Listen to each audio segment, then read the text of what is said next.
Welcome, everyone. My name is Liz Wiley, and I am the Executive Director at the Marion Institute. The Marion Institute's mission, for those of you that are unfamiliar with us, is to promote health equity, build resilient communities, and advocate for food justice.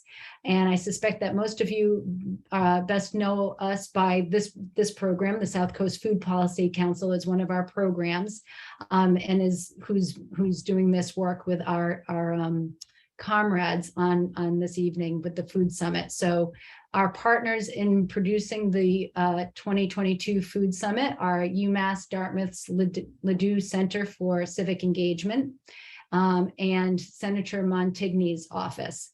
So I just want to give a little shout out to the two of them for helping to bring this to fruition. I also want to give a shout out to our excellent lineup of speakers and panelists tonight. We are thrilled to have all of you here with us. And all of our South Coast Food Policy Council stakeholders that I see logging on in here. You know, you follow us as members at large. You're members of our Community Advisory Board, you're members of our Food Equity Advisors, you're members of our working group, and truly the work that we've been able to do on the South Coast is really because of all of you and all of the connectedness. And it's really in that theme that we, and in that way that we wanted to do the theme this year on the intersection of food and basic needs, housing, healthcare, and transportation. And that's because we've learned, right? We know the benefit of working collaboratively with all of our stakeholders. And you know, we also know that we can't have a conversation about food without talking about housing, healthcare, and transportation. And so tonight is just sort of a spark, hopefully, that we're igniting in all of us to start to look at how can we work more regionally, and how can these different sectors work more collaboratively. I don't have any of those answers, but I'm hoping that by the end of tonight, we're going to have some energy and ideas and excitement around how we can all do that a little bit more collaboratively. So to keep us on track, I'm in charge of housekeeping. I'm just going to ask that everybody, as you're coming on, you mute yourself. We will be monitoring the chat, and you are welcome at any point during any time, if you have a question, just to put your question into the chat, and we will save questions until the end, but we will have a Q&A after we have the panelist portion of the evening. Just to give you a quick understanding of the flow of this evening is we're going to start with some opening remarks from Senator Montigny's office and Mayor Mitchell and Mayor Coogan's offices. We're going to have a great presentation from a wonderful keynote, Brandy Brooks. And then we've got a fabulous lineup of panelists that all represent these different sectors that I spoke about. And that will be facilitated by Gina. And so I'm going to turn it over to my other MC this evening, who is Max White. Max is a senior at UMass Dartmouth. He is the UMass Dartmouth student trustee, majoring in political science. And Max is going to be introduce our next speakers. So Max, without further ado, I'm turning it over to you. Great. Thank you so much, Liz, for the introduction. And yeah, super happy. Wish I could be here for the whole thing, but super happy to be a part of this Food Summit. Really glad to see this is going on. It's, you know, really important issues that we're all talking about. And so I'm just, you know, let's get right into it. So yes, I am pleased to introduce Audra Writing. Sorry if I got that wrong, but Audra serves in the office of Senator Mark Montigny as the General Counsel and Legislative Director. She is a proud alum of UMass Dartmouth, graduating with a Bachelor of Arts in Political Science in 2010 and a Juris Doctor in 2015. As a New Bedford native, Audra relishes the opportunity to work on behalf of South Coast residents every day, helping to secure healthcare benefits, unemployment assistance, housing, and many other vital necessities. In her spare time, she enjoys spending time with family, watching sports, and hiking with her rescue hound, Rio. Yeah, I'm not sure. she wanted this. Yes. Well, thank you, Max. Thank you for the wonderful introduction, and good evening, everyone. On behalf of Senator Montigny and our entire office, I'd just like to take a moment just to thank you all for being here this evening, and to the Marion Institute and UMass Dartmouth for hosting this event, which in our opinion is really just become a very important conversation across our entire region. And if you don't know, but I suspect many of you do here this evening, September is Hunger Action Month. And so now is the perfect opportunity to explore the challenges surrounding food insecurity. So Senator Montigny, for those of you who may not be familiar with him, he's represented his and my hometown of New Bedford and its surrounding communities since 1993. So this includes Acushnet, Fairhaven, Dartmouth, as well as Mattapoisett. And during this time, he's championed initiatives to ensure the well-being of his constituents, as well as residents all across the Commonwealth. This includes a number of different laws. I won't name them all, not to gloat, but he's accomplished quite a bit. But it ranges from things like a pioneering children's health insurance program that later became a national model, sort of pre-Obamacare days, protections for senior citizens in needs of quality long-term care and access to affordable prescription drugs, and ongoing efforts to combat human trafficking and providing resources for victims and survivors. But on a daily basis, what we do is we help individuals and families with a variety of needs, anything from mass health benefits, unemployment, housing assistance, EBT, you name it, our office is involved. And most recently, the Senator created what is affectionately known in our office as the Children's Fund through the state budget. And what the Children's Fund does is it provides underserved youth in the city with access to arts, culture, recreation, technology, but also just basic necessities like food. What we noticed right away when the pandemic, when it shut down schools and workplaces, really just our basic way of life, we quickly realized that many families, they didn't even know where their next meal was going to come from. They didn't really know how to keep food on the table. And even fast forward to today, we're kind of exiting out of the pandemic, but it's still a struggle with inflation and just skyrocketing costs. I think we all know groceries and food in general, it is a pretty significant expense and can be difficult to access. One of the things we've been able to do, that Senator's really been able to do, is leverage this Children's Fund with the amazing work of our nonprofit partners. And we've actually been able to help provide food boxes and grocery gift cards to those in need and to help meet them where they are. And that second piece is really important, to meet them where they are. And I think you're going to hear quite a bit about that later this evening, because unfortunately, too many residents, they lack access to transportation. So I think you'll hear a little bit more about that later. But again, you know, with our amazing network of the nonprofits we have in our community, they have stepped up so much and have actually helped us bring resources directly to our constituents. And I just want to give a brief shout out to my now former colleague, but now the head of Junior Achievement, Jacob Miller.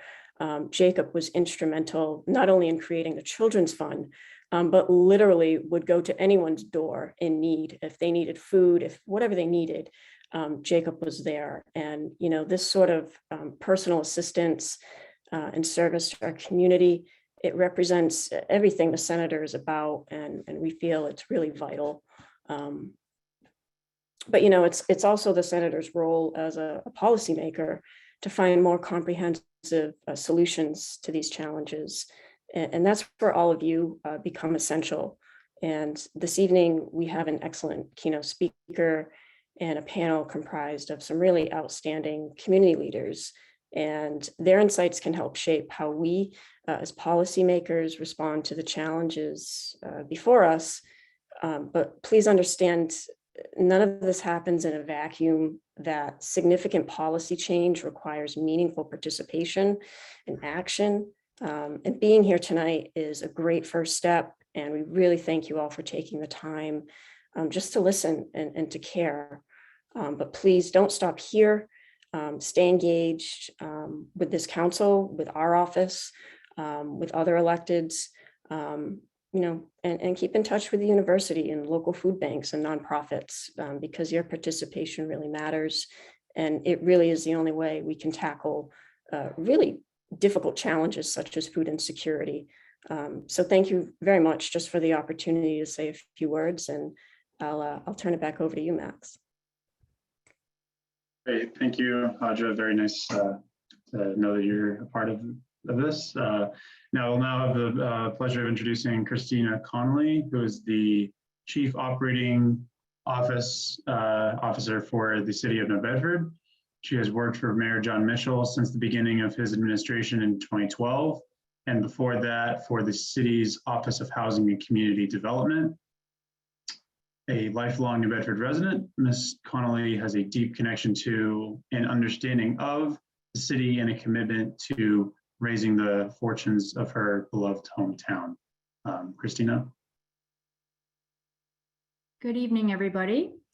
I just wanted to acknowledge and thank Audra and the Senator for putting this together with the university and with Max and others on their team. And of course, the Marion Institute for this event, but the years-long effort to put together an effort, a collaborative effort, and to look at our food, both food insecurity and the sustainability of our food system, our local food system from a systems perspective. And now with this summit, taking into consideration, very understandably, the connections with transportation and healthcare and housing, it makes all the sense of the world in the world. And I think I just want to acknowledge the Marion Institute for starting with the food security committee council several years ago, and it now morphing into this food policy network. It just speaks to the smart way of thinking about all of these issues in a systems as a set of systems. And the city over the years, over the time I've been in city government with the mayor, and then prior to that at the Office of Housing and Community Development, it was in that role where we started, Mass in Motion. And then over the years, we've seen new initiatives and new things, coastal food sheds evolution, which started the farmers market in New Bedford, starting as farmers markets in New Bedford, starting as an initiative of Mass in Motion, and then morphing into a great nonprofit organization, Coastal Food Shed. So we have been thinking like this for many years now, about our system as a whole, the farms, the towns that are that provide us food just adjacent to the city of New Bedford. This is one area where the regional approach is absolutely vital, and we need to, more and more. I think we need to think of ourselves as a system and grow the capacity of our agricultural partners out in the towns, and how we get that food, how we make that more abundant and more available and more accessible to the cities, both New Bedford and Fall River. And I want to acknowledge Elena I haven't met Elena, but I look forward to it, my colleague from the city of Fall River. And it really is, it needs to be, particularly in the area of food and transportation, this is an absolutely vital regional effort. And I also like to acknowledge my friends and colleagues who are on the panel, Josh, Damon, and Eric, and Alexis. I have not met you, but I look forward to meeting you as well. And I know it's going to be a great evening, and I look forward to the conversation. And I just want to say on behalf of Mayor Mitchell, who just had a conflict, couldn't be here tonight, that he's really grateful for all the work that you all are doing, our nonprofit partners who, as Audra said, there were things that glaring inadequacies that came to light and issues that came to light in the wake of the pandemic. But also just really inspiring coming together of disparate partners and government and nonprofit partners and private enterprise to fill gaps and to ensure that there was never that people weren't suffering unduly for the lack of access to food. So on behalf of Mayor Mitchell, I want to just thank everybody who put together this event and for those who are in attendance, and I look forward to hearing the conversation. Thank you. Thank you, Christina. I now have the pleasure of introducing Elena Pavid. She has served as Special Projects and Media Coordinator in Mayor Paul Coogan's office since July of 2020, after beginning with the city's U.S. Census Task Force. She is a lifelong Fall River resident and a graduate of Durfee High School and Brandeis University. Elena? This is a very full circle moment because Max was our intern for a bit there, so it's great to see him virtually and to see a handful of familiar faces, a few folks who we just saw yesterday at the Fresh Food for All event at one of the Fall River Farmers Markets. So this issue is very on the front of our minds right now. I'm very excited to see where this conversation goes. I want to say thank you to the Marion Institute, to Senator Montigny's office, to UMass for putting this on. As I'm sure I'm preaching to the choir here, as everyone knows, this is a very important conversation. As I'm sure Christina can relate, often being in municipal government, being in the mayor's office, you become a hub for folks who are coming to you with their challenges. And as somebody who began in local government during the pandemic, we have seen, as Audra also mentioned, a kind of unrelenting need from residents, both in terms of food access, transportation, so much so that it's become baked into even myself doing events. We have a handful of really fantastic partners who now a go-to thought when we are planning free events for the community is to include our local food pantries and folks who can help with food access. So I'm very excited to see where this conversation goes. I want to thank everybody for giving me a couple of minutes of your time. The mayor also had a conflicting meeting tonight. He is at one of the neighborhood meetings dealing with a little bit of an issue, but I am excited to report back today's findings to him tomorrow. So thank you and best of luck to our panelists. Thank you, Elena. Yeah, pretty funny. I was intern there, so I hope everything's still going good there. And I know Elena does great work, so if anyone had any doubts, I don't think anyone did. But okay, so now I have the privilege of introducing our keynote speaker, Brandy H.M. Brooks, who is the founder and CEO of Radical Solutions LLC, providing consulting, coaching, and training for progressive movement leaders across the country. Brandy is an organizer, educator, facilitator, and designer with more than 15 years of experience working on social and environmental justice. Her expertise includes community organizing and power building, community-based design and land use planning, and food justice and food sovereignty.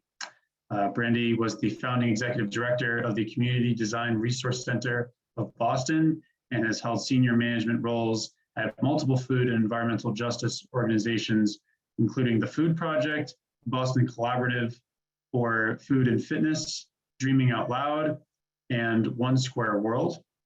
She currently serves on the board of directors for the Montgomery County Renters Alliance and the leadership team for the Political Healers Project, an organization dedicated to supporting BIPOC women and genderqueer leaders in their movement work. Brandy supports equity and justice for communities of color and communities with low income and wealth by advocating for equitable representation and community-led decision-making in housing, land use development, economic development, environmental and climate policy, and other critical community issues. Brandy holds a master's degree in public administration with a concentration in nonprofit management from Suffolk University and a Bachelor of Design Studies with a concentration in design computing from Boston Architectural College. She is also an alumna of Harvard College. So now I have the pleasure to introduce our keynote speaker, Brandy. Take it away. Thank you all so much. Thank you, Max, for the introduction. It's such a pleasure to be here. And I want to express my thanks also to Senator Montigny's office, to the Ledoux Center, and to the Marion Institute for organizing this event and for inviting me to speak. I am calling in today from Kensington, Maryland, which is also the ancestral lands of the Piscataway people and the Anacostan people.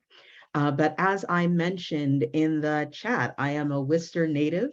I longtime resident of Somerville, Massachusetts, as well as a little bit in Cambridge. So I've been able to spend more than half of my life in Massachusetts, and it is always my home and the place where I really just resonate and love to come back to. So it's very exciting to be able to come here and to be with you all virtually, but to really get a chance to continue connecting with folks in Massachusetts, especially around one of my favorite topics, which is food and our food system.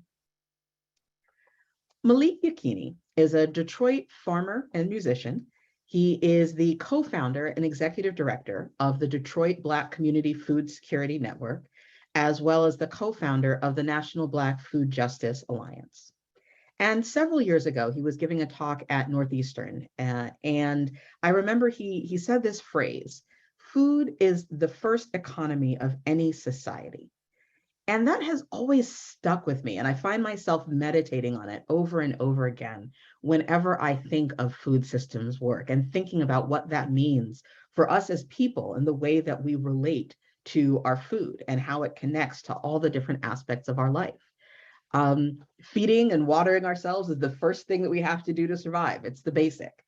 Before we even clothe ourselves or get shelter or anything else, we have to find food and water. And then we build everything else around it. We map out our paths to our hunting or fishing or foraging grounds. We're mindful of the way, if we're nomads, that we follow our flocks back and forth across the land. We begin to build towns and cities connected to the way that we get our food and our water. We build our economies around it. Markets are actually because we needed a place to begin to exchange food, to get what we couldn't grow or catch ourselves, and to give to others and exchange with others the things that we did grow or catch. And then we've continued, we derive our medicines from our food and from our experience with our food. And then we create spiritual and cultural practices around our food and around sharing our food with one another. We build our calendars and even some of our sort of cultural norms around the cycle of the harvest and the cycle of animal husbandry. So food weaves into every aspect of who we are as humans and as human society. And it's important for us to remember that, because sometimes, especially kind of in the modern world, we reduce food to calories, we reduce food to nutrients and minerals, and we forget that food is so much more for us, that food in so many ways is how we embody our environment, it's how we embody our relationships, it's how we manifest what we believe about the world and our relationships to land and one another. And when we think about food in that way, it actually becomes very obvious that you have to think about food and about the food system intersectionally, because it has been throughout time always connected to these other kinds of basic needs when we talk about things like housing or transportation or our health. This sort of presence of food in everything is also one of the reasons why I love to be involved in the food system. I am one of those folks who likes to dabble in a little bit of everything and has a hard time focusing on just one thing or another. So I always tell people that by focusing on food, I get to not have to focus on anything because I get to talk about everything through the lens of the food system. It's also really important for me as a justice organizer because food is an incredible lever, an incredible opening into talking about critical justice issues within our communities and within our nation right now. So if I want to talk about environmental justice and the way that we are or are not connected to our land and our air and our water, I can talk about the fact that I grew up eating collard greens throughout my entire life, but I was 35 before I actually saw a collard plant in the ground and knew what that looked like. And I can talk about that, what that means in terms of who has access even to understanding the land and the cycles through which our food is produced. I can talk about what that means for the urban and suburban landscape and whether or not we're connected to food and farming. If I want to talk about housing and transportation justice, I can look at it through the lens of planning, through the ways that we have segregated different communities and different neighborhoods, and how that gets reflected in who has access to food resources, how easy or not it is for people to get to something like a grocery store, what's the quality of that grocery store, and whether or not the other kinds of food outlets that they have in their neighborhood, if they have food outlets in their neighborhood, are supportive or not of their health. If I want to talk about immigration in the United States, I can absolutely talk about the ways that ecological devastation has taken apart the lives and livelihoods of subsistence farmers around the world, and the way that drives people to need to migrate from their homes to the United States, and how also we take advantage of that migration in order to bring people with agricultural experience to harvest the food that we eat every day, and what that needs to mean for us in terms of immigration policy. And if I want to talk about something like physical health disparities, I can absolutely talk about how those are perpetuated and maintained through who does or does not have easy access to healthy, culturally appropriate food. And the way that we've actually built an entire medical care system, or medical system, I'll say, around the fact that we give people unhealthy food, keep them sick, and then build whole industries around people being unhealthy as a result of their diets. And a few of the other speakers earlier made reference to the pandemic and what the pandemic has shown us about our food system and these intersections. And it made them even more clear for anyone who didn't recognize it before. It just, so many things became crystal clear when we look at what happened during the pandemic. As we were asking people to stay in their homes and to try and protect themselves and to try and protect ourselves and slow down the worst global health crisis in human history, there were key groups of people who couldn't stay home because we relied on them to provide basic needs. Among them, our grocery and food service workers, our healthcare workers, and the public transit workers who helped make sure that those other workers could get from place to place. These were the folks on the front lines of the pandemic, putting themselves and their families at risk to make sure that the rest of us were provided for. These were also the places where we had to develop new ways to make these connections between our housing and our food and our healthcare, whether or not that was the increased use of things like grocery delivery services or the increased prevalence of telehealth in medicine. But the pandemic didn't just reveal these intersections. It also revealed the fragility and the injustice within these intersecting systems. We saw this in who was hit most by the COVID-19 pandemic, who had the highest proportions of illness within our communities and the highest proportions of death, particularly among our Black and our Latinx and other communities of color. We saw this by those same folks being hit hardest when it came to economic devastation, when it came to losing homes as a result of the pandemic. We saw it in which people, in which communities were the ones who had to be those frontline workers, going out and being in unsafety to serve others in order, because that was the only way that they could provide sustainably for their families during this time.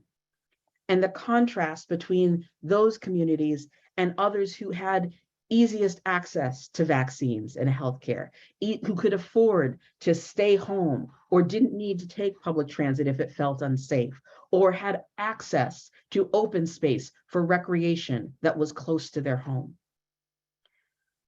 All of these features of the pandemic reflected long-standing patterns of inequity and injustice in our society.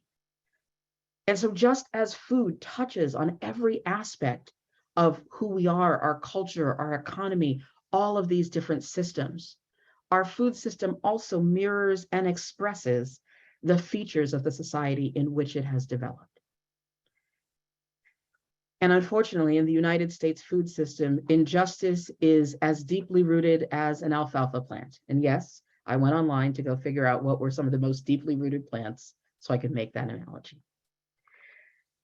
Our agricultural system is based in land theft, in genocide, and in slavery.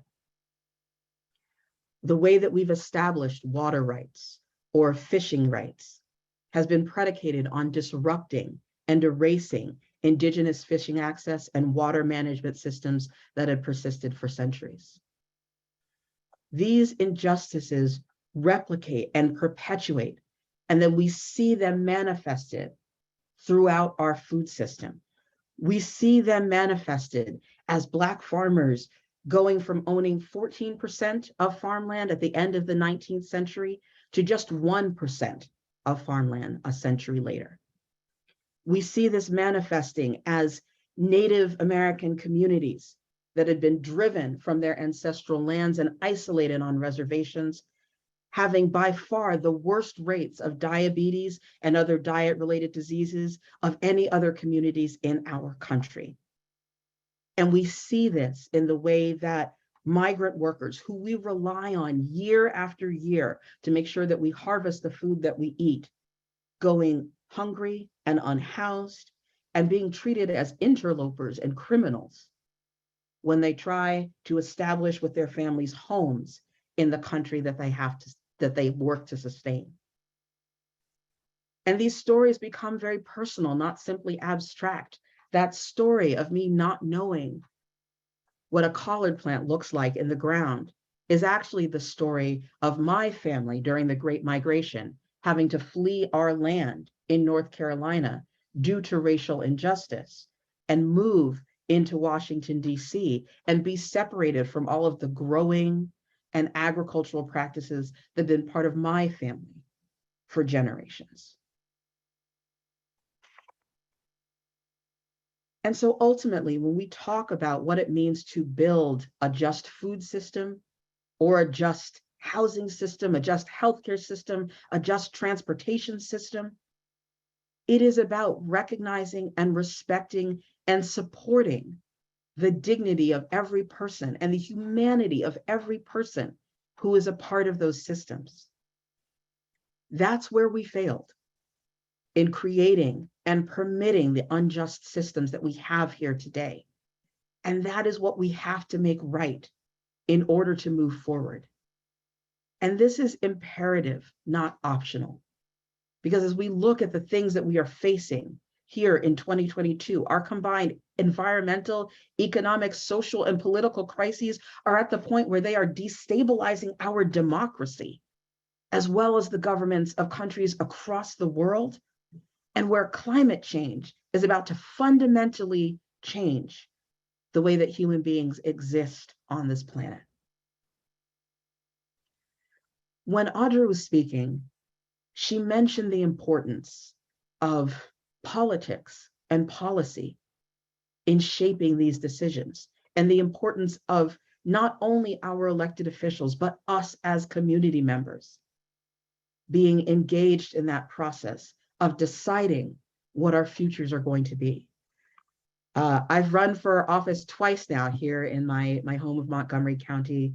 And when I talk, as I've run for office, I talk to people about the fact that whatever notions we've developed about politics and the political system, politics at its heart is us making decisions about how we are going to live together as humans on this planet. It's not something that we can or should cede to other people to just make those decisions for us and not be involved. It is critical that we take ownership of our political and our policy processes, because we have to set the course for the kind of future that we will have. And for me, that's ultimately the context of today's food summit, is not just about how we talk about specific food programs, although those are critically important and they are sustaining so many people in our communities.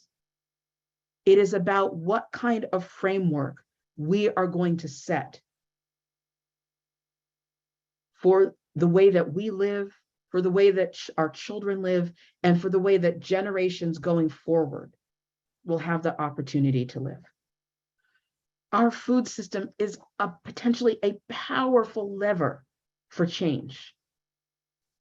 But how we will use it, what we will do with it, what kind of change we make, what kind of legacy we will leave, those are the decisions that we are facing right now. And again, for ourselves, for our children, all the way out to the 7th generation, we must make the kinds of decisions that will allow us not only to survive, but to thrive for all of those generations to come. So I'm very excited. I'm really looking forward to the panel that we have coming up, where we talk about how all of these systems work together to achieve that kind of just and sustainable, dignified, and deeply human future. And I look forward to the ways that all of us can be involved in crafting that for our communities in Massachusetts, in Maryland, and across the country. Thanks so much for having me.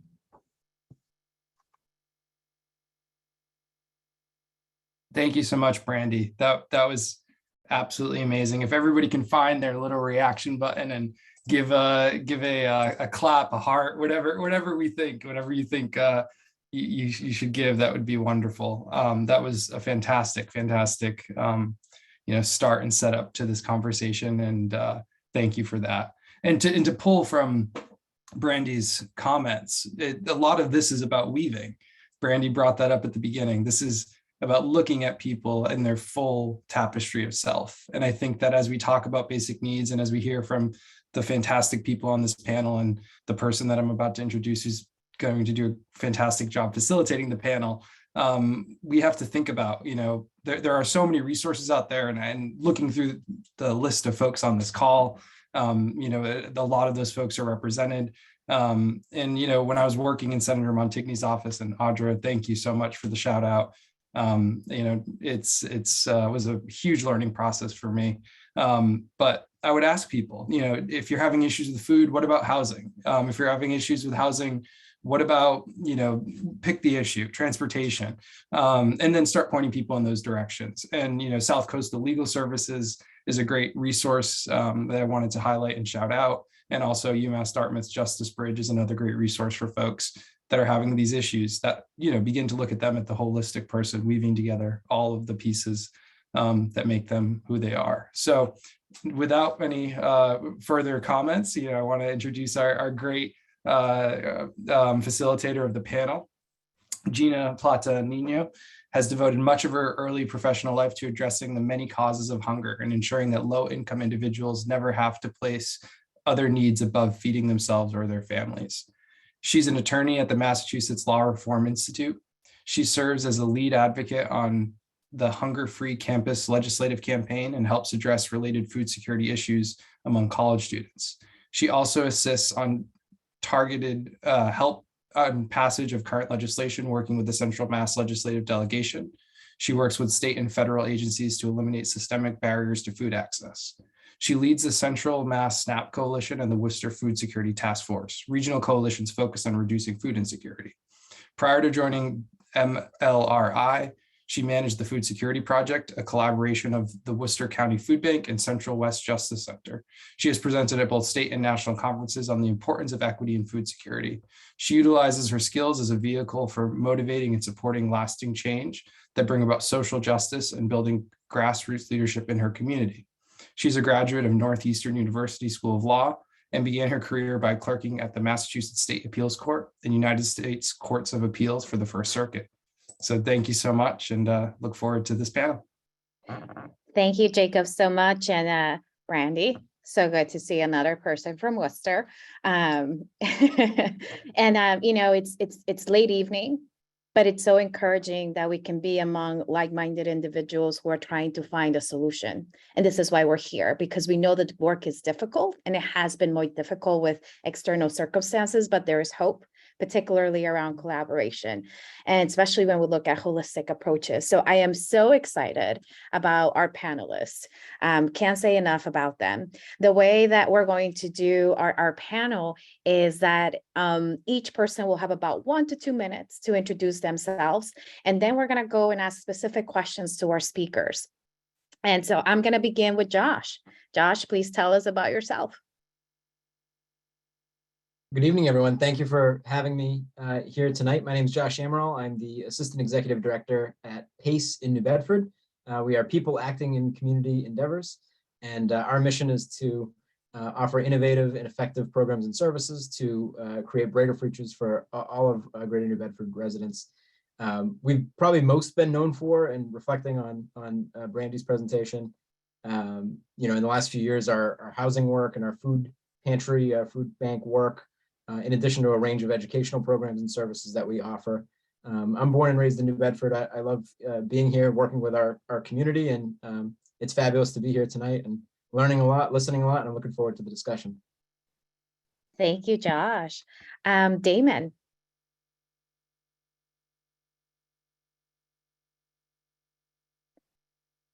All right, Damon, we'll come back to you. And I have the privilege to also work with a wonderful colleague, Alexis. Hi, everybody. Thanks, Gina. And thanks to all who are coordinating this event, and to all of the panelists. And thank you, Brandy, so much for your remarks. I'm from Maryland originally, so whoop whoop to the DMV. But I lived in Boston for some years and now live in Cambridge. But my name is Alexis Walls. I use she, her pronouns, and I work with the Massachusetts Public Health Association. For those who are not familiar, we are a statewide nonprofit that does public health policy advocacy, which essentially means that we advocate for policies that impact major drivers of health outcomes. And so that ranges from issues like food, where we're not as active currently, but in the past have been more active in programs like Mass in Motion and the Mass Food Trust program. But we also work on a lot of intersecting issues that have been raised here today, like housing and transportation. And all of our work is done in coalition. You know, we are able to work with wonderful people like Gina, like Damon, and a lot of that work in coalition is either done through leading or through organizing in solidarity with partners whose work serves to advance equity and dismantle structural racism. So I, similar to Josh, am excited to learn here today. I am not a food expert. I'm not even a transportation or a housing expert, but I do love public health and love the way that we can look at some of these issues like food or housing, and through that get to so many of these other issues. And so I'm really excited to learn from what everyone else here has to share today. Thank you, Alexis. Eric? Hello, I'm Eric Rousseau with the Southeastern Regional Transit Authority. I do feel a little bit of pressure carrying all the weight of transportation across the country on my shoulders, but I will do the best I can tonight. I've been fortunate enough to be working in the industry for almost 17 years now, and I've been with the authority for nearly 11 years now. Being on the South Coast has been really quite amazing experience. I'm not originally from Massachusetts, originally from Connecticut. But I've thoroughly enjoyed my time here and planted roots and have started a family.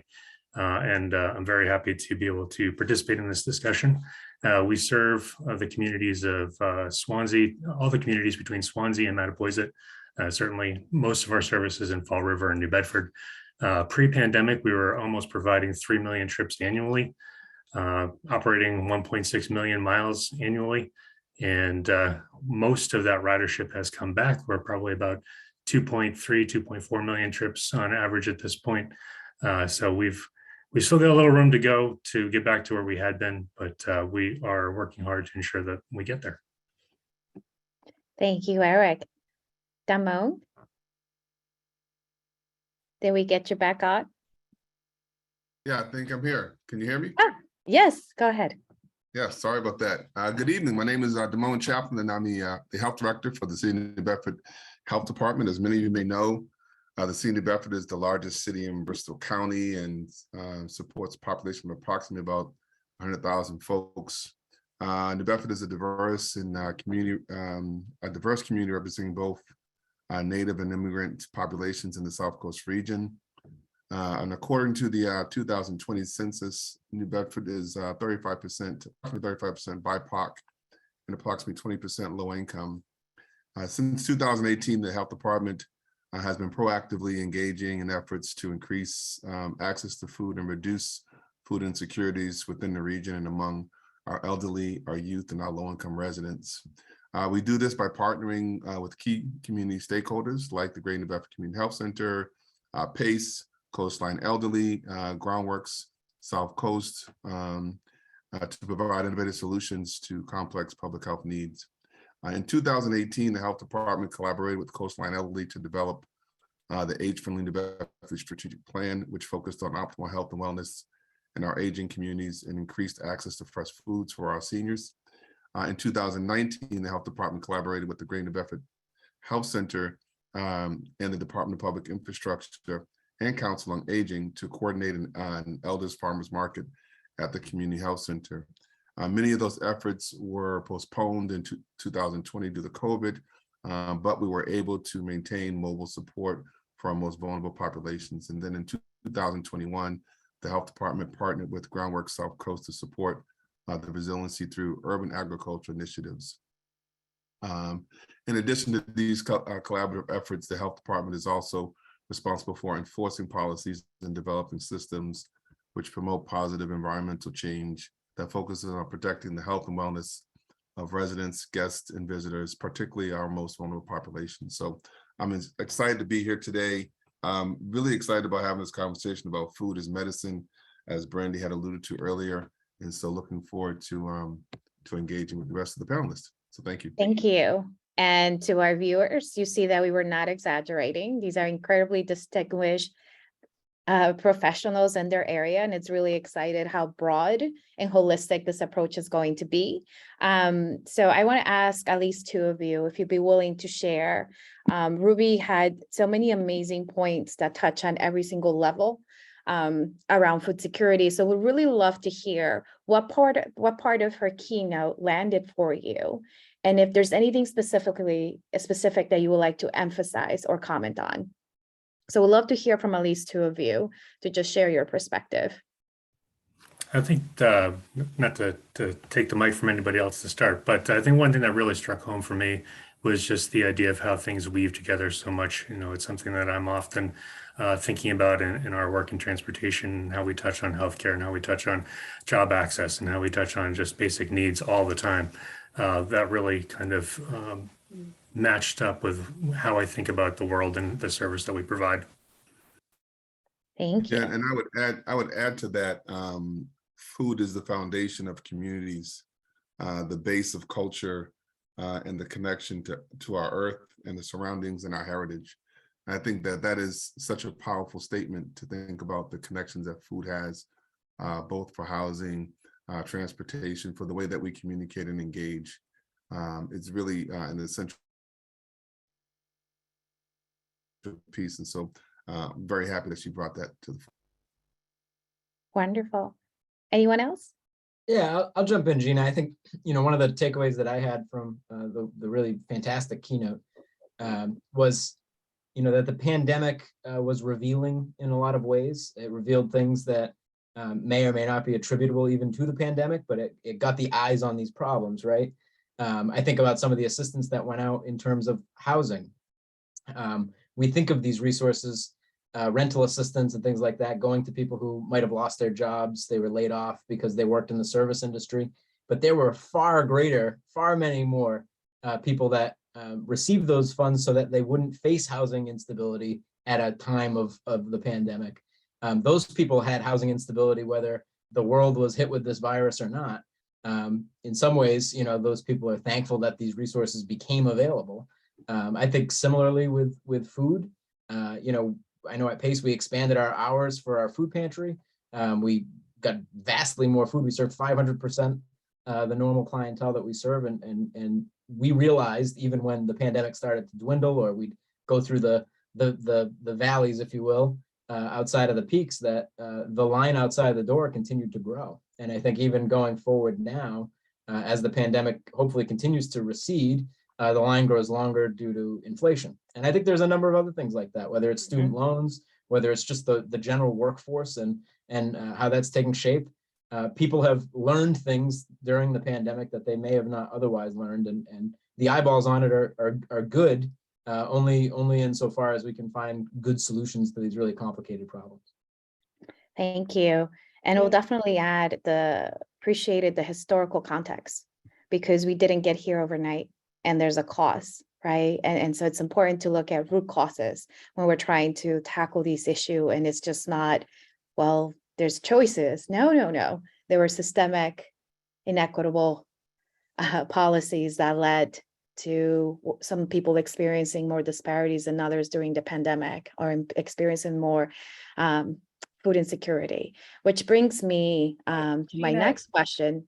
Can I just say, sorry, just thinking Go about ahead, what Alexis. you just said. Can you hear me okay, by the way? Yes, go for it. Sorry. Okay.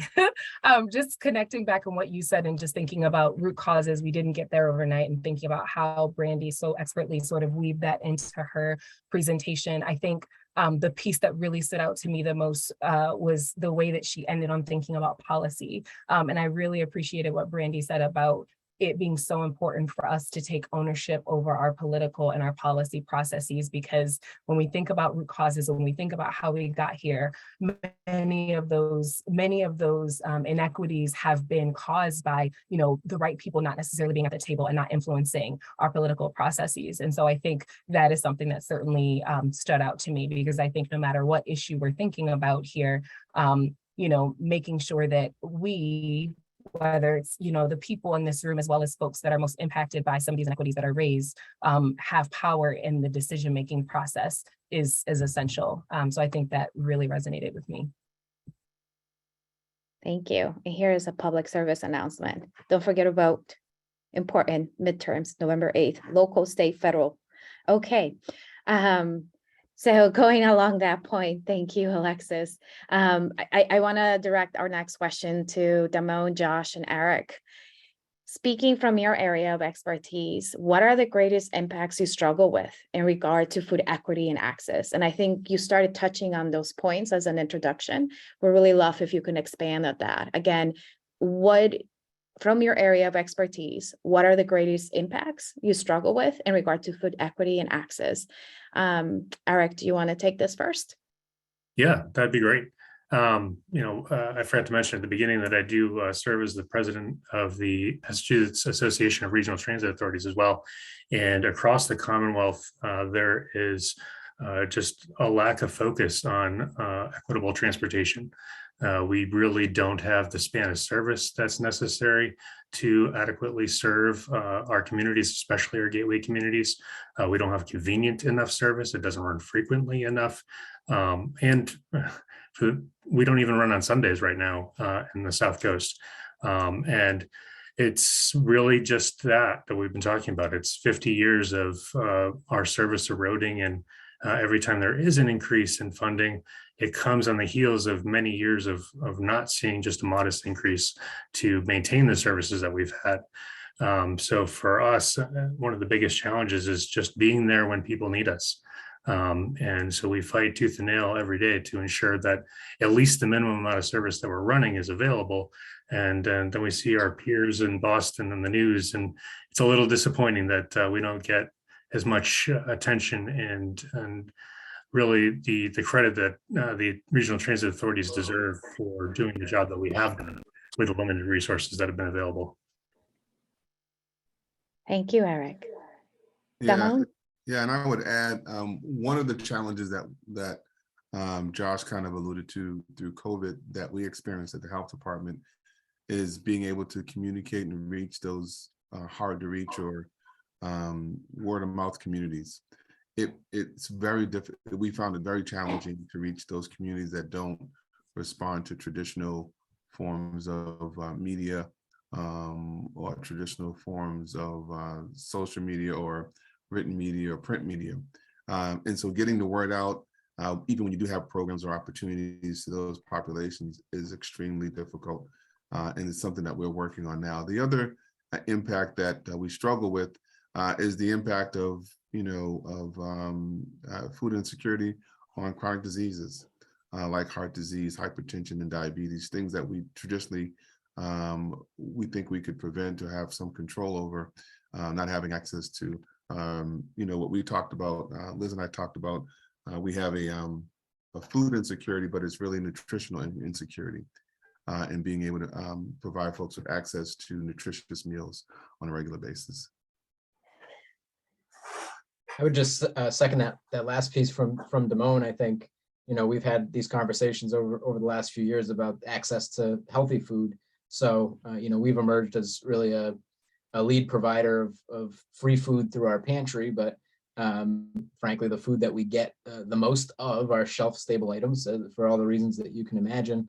We've had these conversations about connecting to the rich array of local growers and things like that in our area, but figuring out the price points and how to make that economically feasible for our agencies and for those growers is a challenge.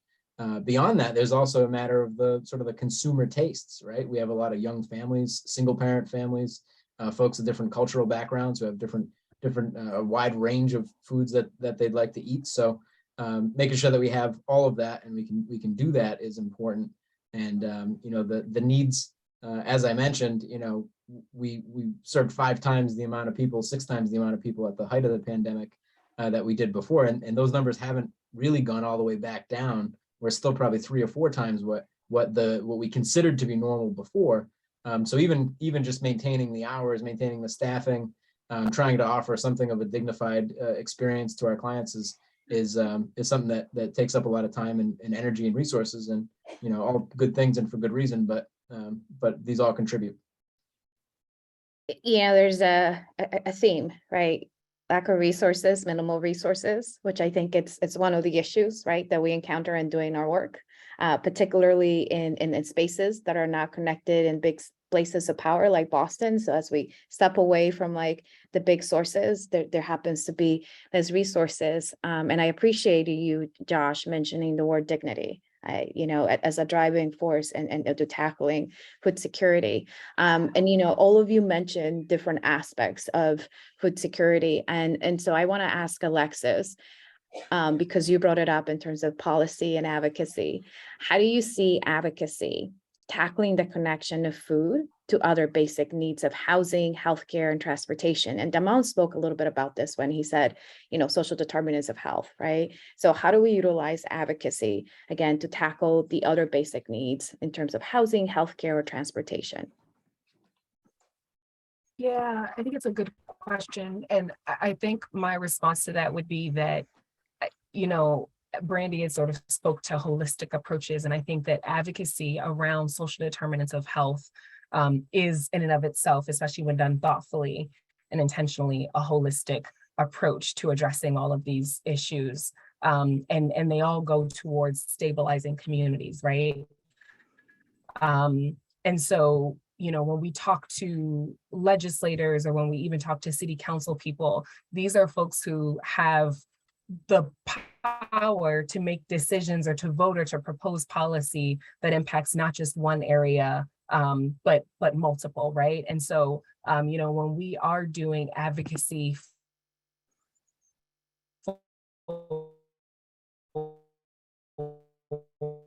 or something like regional transit, the lack of resources supporting regional transit. And we definitely do a lot of advocacy around that. If Alexis, somebody's, oh, shoot. sorry to interrupt. Do you want to turn off your video? Because we're losing you a little bit. Yeah, absolutely. Is this a little bit better? You come in and off, but go. Hopefully we'll catch the big parts. Go. Okay, sorry. No, so just essentially in that sense, if somebody's advocating, they're not just advocating for more bus routes in and of itself.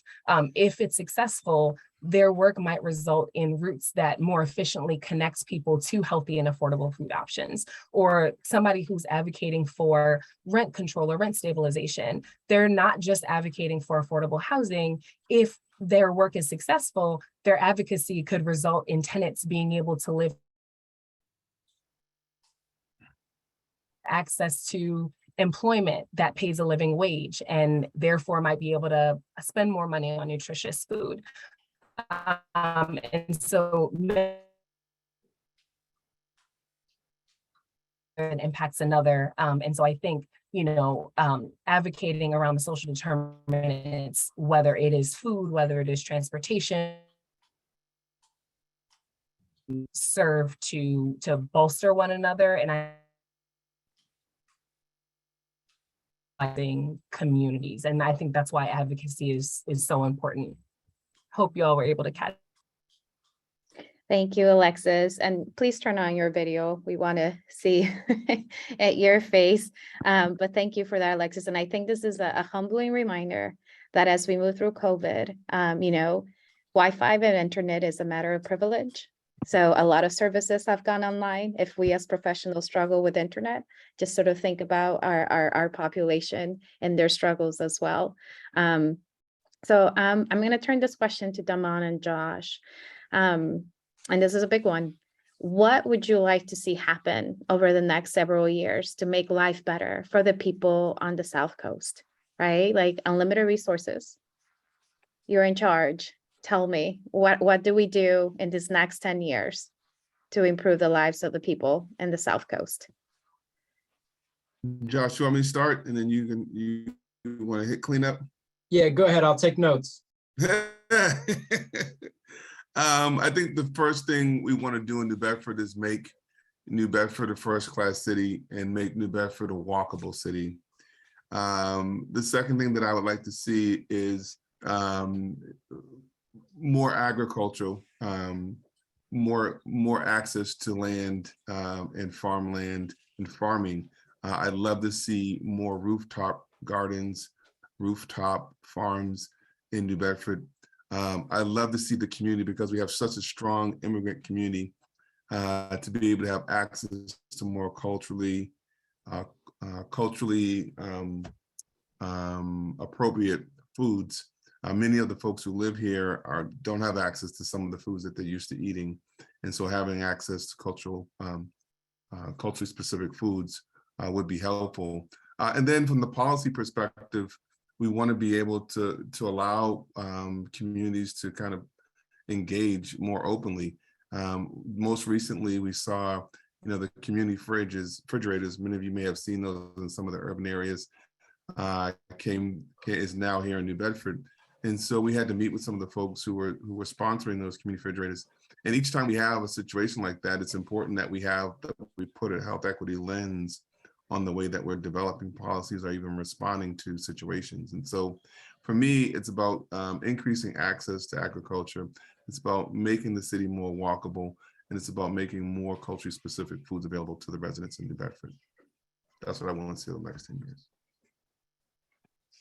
Yeah, what he said. No, I think, I would start just by saying this, over the last decade or so, I think life has become a lot better on the South Coast. I think a lot of positive developments and really well done and well-intentioned and well-executed plans have taken place to put the city of New Bedford, for example, on a really positive trajectory.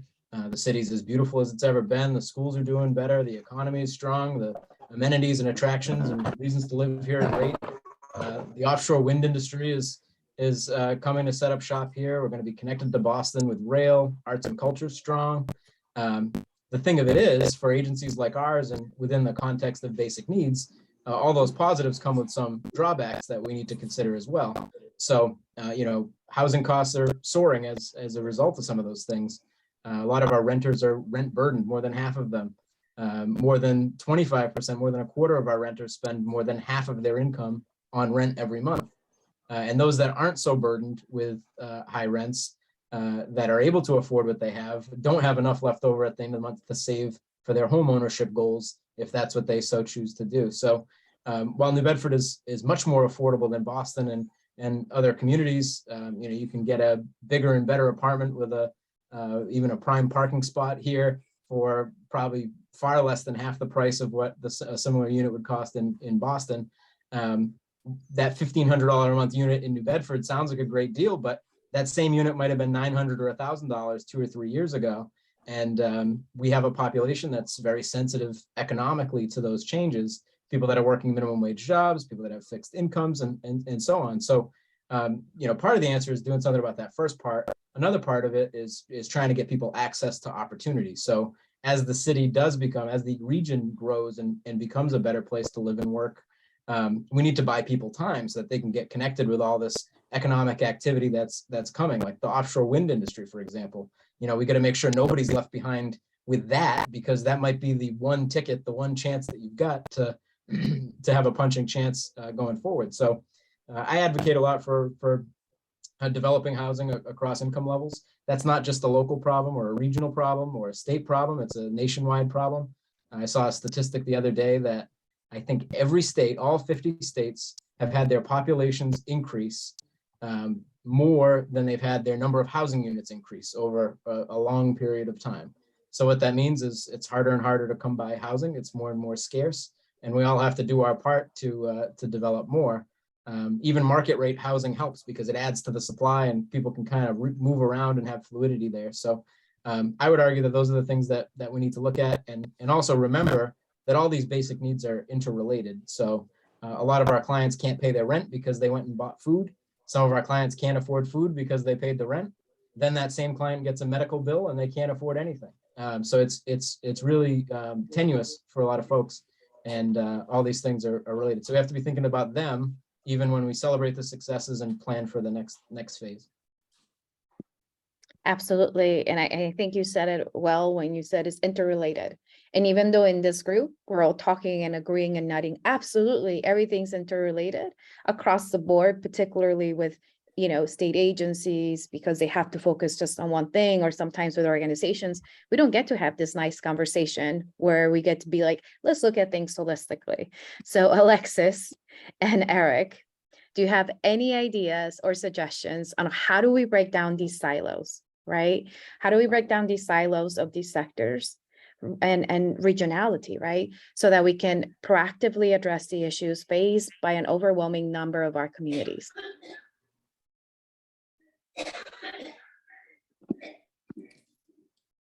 Alexis, would you like me to go first, or you want to go first?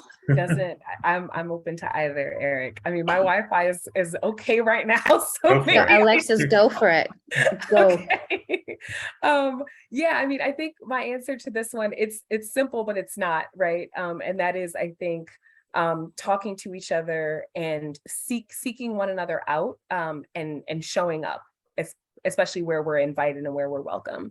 And I think what I mean by that is it's really easy to kind of get bogged down in, we're not bogged down, but to get really involved in our sort of different sectors of work. And honestly, even within MPHA, and we're a multi sort of sector organization, we work on different multi-issue organization.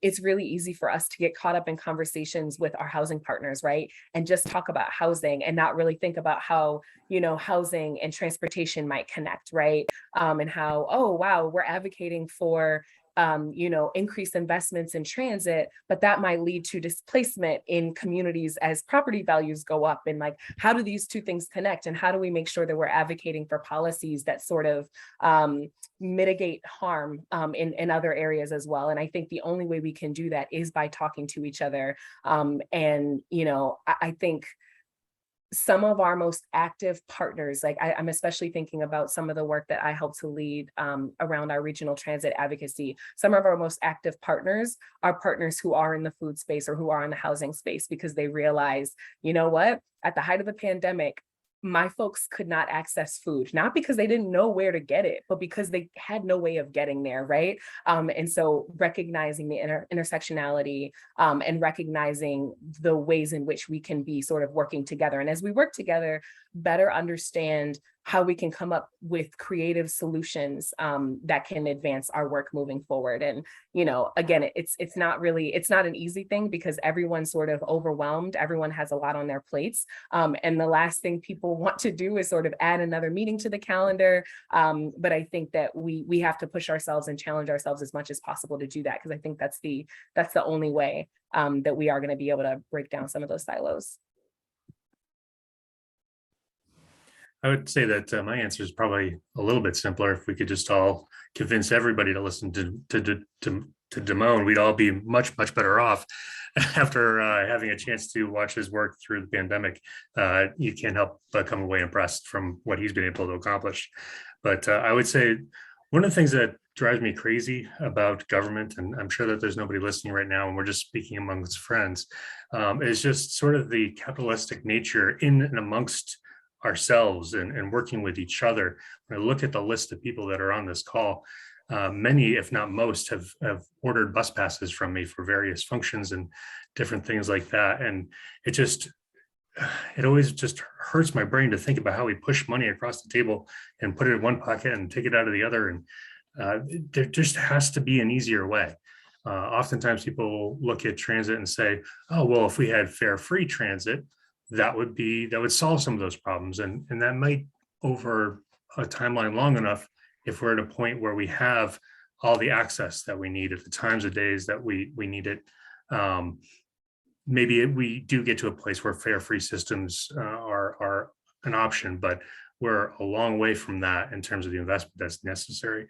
And I just wish that there was an opportunity to think about so many of these issues almost starting over from the beginning and saying, okay, why is the human service transportation so expensive and just another thing that is kind of being pushed around on the table in order to allow for people to have access to their doctor's appointments or whatever medical treatments that they're having on a daily basis, when we could somehow figure out how to have the right amount of service for the regional transit authorities in the right places to be able to cover all of that need in a way that makes sense, not only for those clients, but for the rest of the Commonwealth.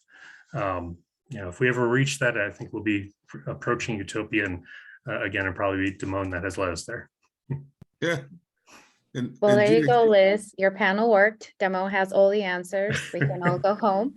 But I will add, Eric and Alexa kept saying a simple solution, and it sounds difficult, but it really does begin with us talking to one another. You in the chat, try to connect.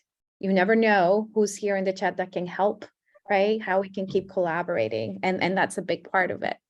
I want to turn our next question to Damon, Josh, and Eric. And would love to hear, because not everything's a success, right? Sometimes we see like all the, Damon, you did it, but people don't know all the hard work and some of the lessons learned, right? We won't call them failures, we call them lessons learned. So why don't you tell us, what have you tried that did not work? And what did you learn from that experience? And don't worry, like Eric said, we're all friends here. So feel free to share. Yeah. Josh, I just wanted to say one thing to Eric's response. One of the things, Gina, that we found from COVID, it was just a life lesson. A lot of the issues we had about access to healthcare, which is not part of the conversation, but it is, was a result of employee-sponsored insurance. It's exactly what Eric was just talking about, this capitalization of things that we need. Right, when you put a monetary value on things that are needed, like access to healthcare, like food, like housing, it becomes an ethical question, right? Because if you don't have insurance, if you're not employed and you don't have insurance, then how do you get equitable access to healthcare?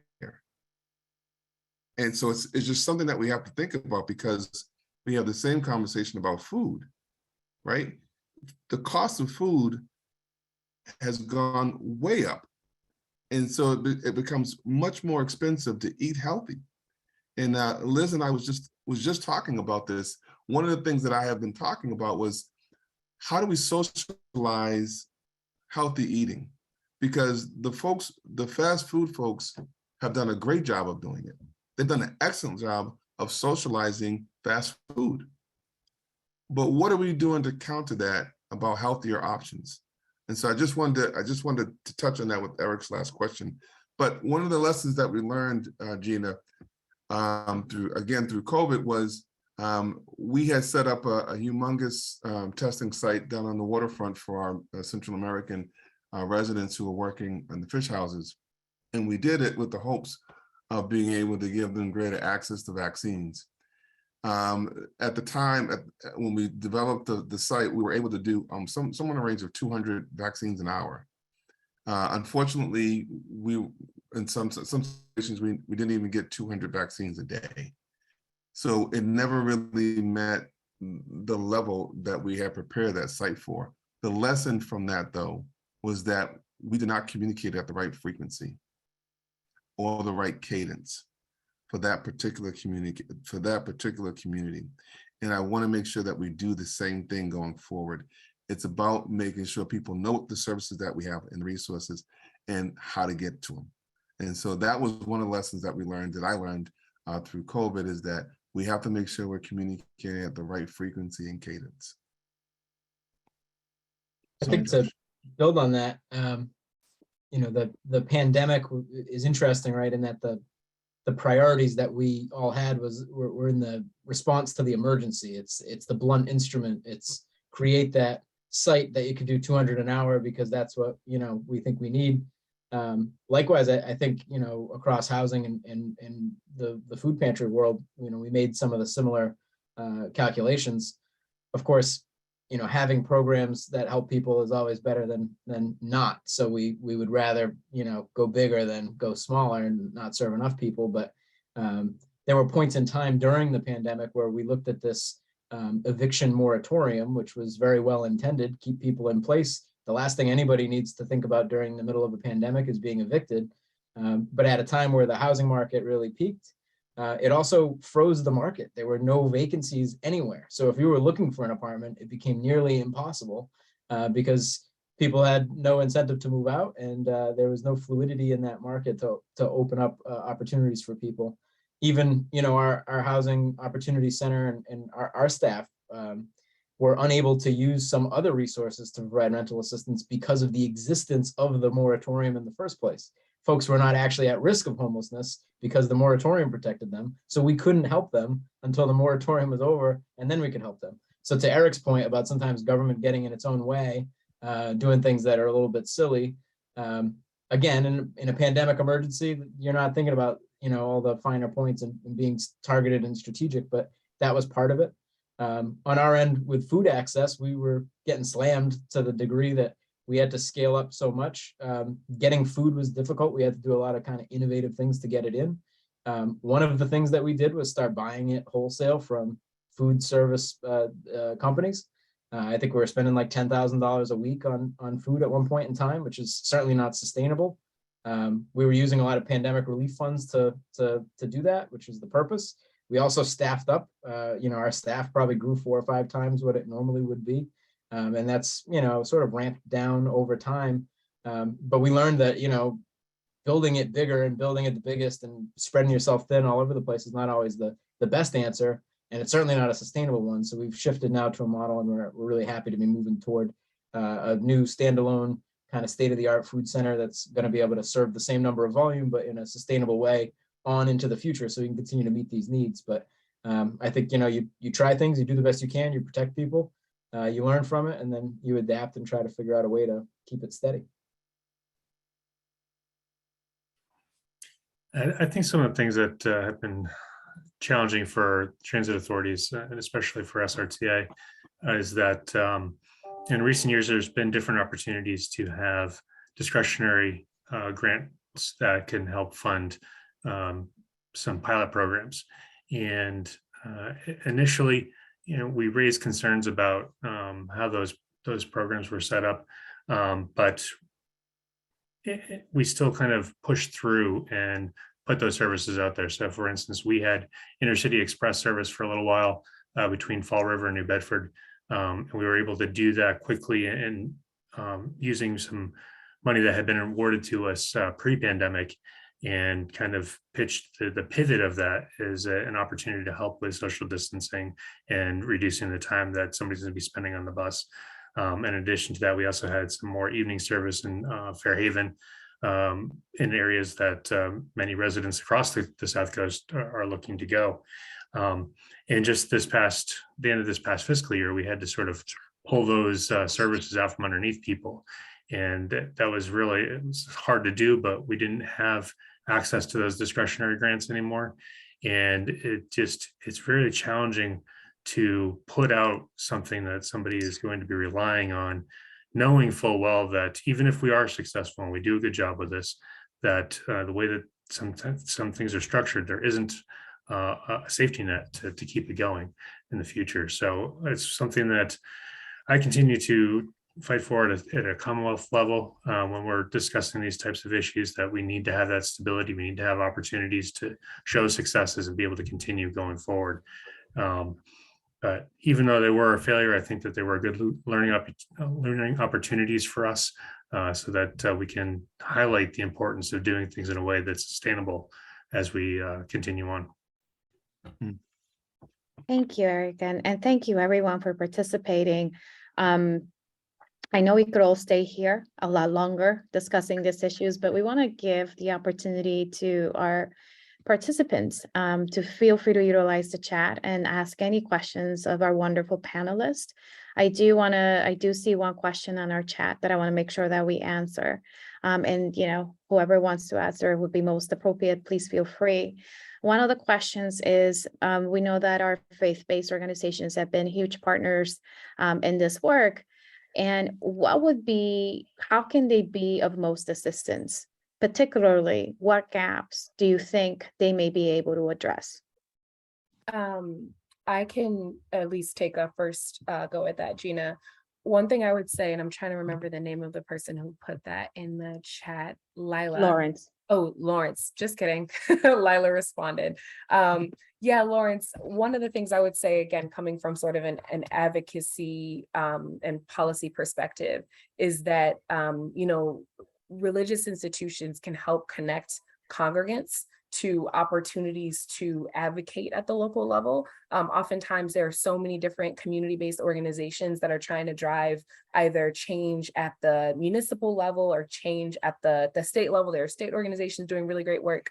And I think, religious institutions have a real pulse on people power, and have the ability to really help generate people power. And as many of us know, it's people power that can oftentimes drive change, especially change that folks who are in decision-making positions are a little hesitant to see. It's that pressure that can really help to drive change. And so I would say a gap that religious institutions can help fill is just continuing to get folks more engaged civically, and to continue to encourage them to advocate at the local and state level.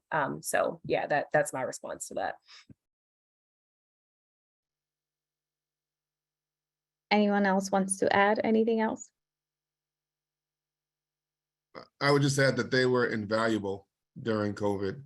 And I put that in the chat.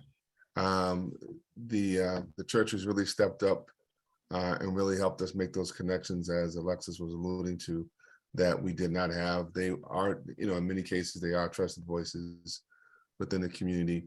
And they do provide community services at a level that many of the governmental municipal agencies are not able to do. So they fill a niche within the community, both culturally, linguistically, and socially, that the municipal organizations just cannot do, can't replicate at the same level. And so they, the churches and faith-based organizations were invaluable to us, and they continue to be an invaluable resource. And we really work really hard to strengthen those relationships and learn from the way that they communicate with their constituents.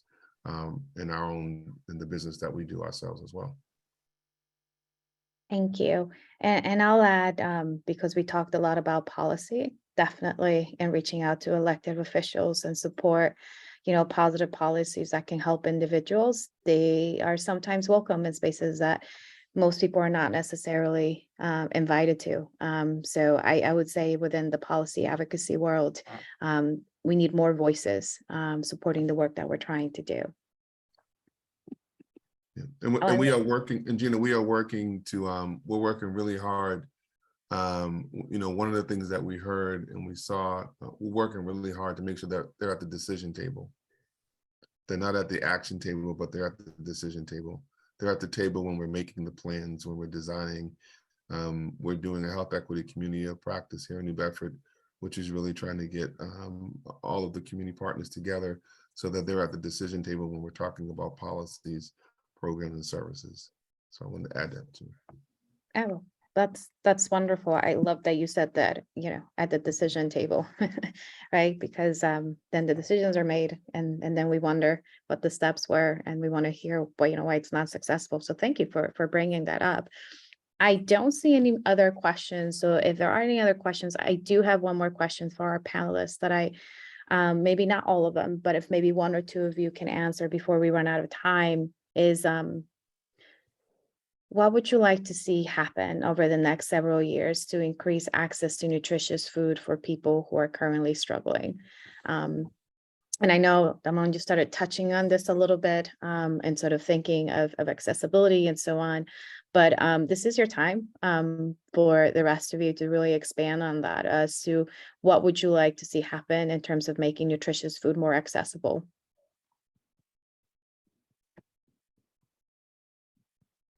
I can start.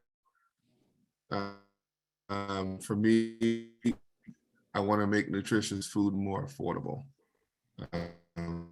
That would be for me the thing that I want to see, to make it more and enhancing the way that we engage with farmers markets. Those are some of the things that I like to see immediately, and start to work on education about nutrition for our kids in our schools and for our families, really increasing the nutritional knowledge and education and IQ around the foods that they're eating and how they're engaging. And then combining that with active living, just creating a culture of health within New Bedford and the surrounding communities where walking is essential. Folks are just being more active in their communities, getting out, using the parks, using the walkways to their highest ability. So that's what I would want to see. I have time for one more person. Any last thoughts? Just say, Gina, going back to the concept of dignity, for those who need a little supplemental food every month or every week and need to frequent a food pantry, I think sort of redefining the view of the breadline and the poorest of the poor being who those services are for is something that, we need to do a better job of. So there's no shame in accessing a service like that. And if it's run well, if it's run right, the selection of food is adequate. The fact that you're able to make some choices about what kind of food that you'd like to consume, as opposed to being handed a bag of literally beans in cans. I think, there are plenty of working class people here that should be coming to our food pantry and getting a couple, some groceries every month for free. And that would help them pay the rent. That would help them pay the medical bill. That'll help them be healthier in general because they're getting the nutrition they need without breaking the bank. So that's the services are for everybody. It's not that you have to be, at zero income or $10,000 a year.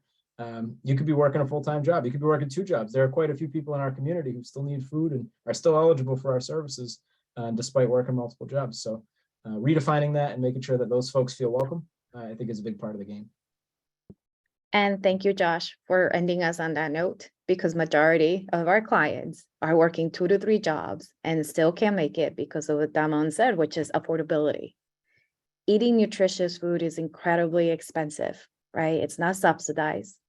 It's not accessible. And I love what you said. If we do it right, if we provide dignity, if we figure out other solutions, then people can access this food And it's been a pleasure to see all of you. I'm going to turn it over to Liz. Thank you so much. Thank you, Gina. I do see that Sarah has her hand raised. So go ahead, Sarah, if you just want to say something before we end here. Hi there. Thank you so much for everything. What a beautiful evening this has been. I wanted to urge everybody, we're talking about accessibility and walkability in the future endeavors and things like that. I urge you to make it universally accessible. Make it so anybody can get to it as people age out, excuse me, or have mobility challenges, to make it accessible and easy for them. Just something to think about. Thank you very much for your time, everyone. Thank you. Thank you, Sarah. That's great. And I just want to end on a big thank you to all of our panelists. You were absolutely wonderful, as I knew you would be. Gina, you led us through that beautifully. Brandy, thank you for kicking us off and setting the tone. I am honored to have worked with you to pull this off. Thank you so much. And for all of our participants, my comrades at Senator Montigny's office, Jacob Miller, Deirdre Healy at UMass Dartmouth, thank you so much for the work that you did. Christine Smith, who works with me at the Food Policy Council. This is always a labor of love, but this was one for the books. You guys did great. And I love that we are starting to have this conversation with all these sectors and throughout the region. So thank you so much. Everyone have a great night, and we'll see you soon. Thank you.